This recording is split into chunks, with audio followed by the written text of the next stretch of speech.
شب قدر کی نفل نماز کتنی ہے اور کون کون سی، اس شارٹ کلپ میں آپ اس کو سن لیں اور اس طرح پڑھنے کی کوشش کریں۔ جو شب قدر میں 4 رکعت پڑھے اور ہر رکعت میں سورہ فاتحہ، سورہ قدر 1 مرتبہ اور سورہ اخلاص یعنی قل هو اللہ احد مکمل 27 مرتبہ پڑھے تو اس نماز کا پڑھنے والا گناہوں سے ایسا صاف ہو جاتا ہے گویا آج ہی پیدا ہوا، اور اللہ تبارک و تعالیٰ اسے جنت میں 1000 محلات عطا فرمائے گا۔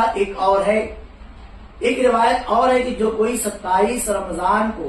4 رکعت پڑھے اور ہر رکعت میں سورہ فاتحہ کے بعد سورہ قدر یعنی انا انزلناہ فی لیلۃ القدر 3 مرتبہ اور سورہ اخلاص یعنی قل هو اللہ شریف 50 مرتبہ پڑھے اور بعد السلام سجدے میں جا کر 1 مرتبہ یہ پڑھے، کیا؟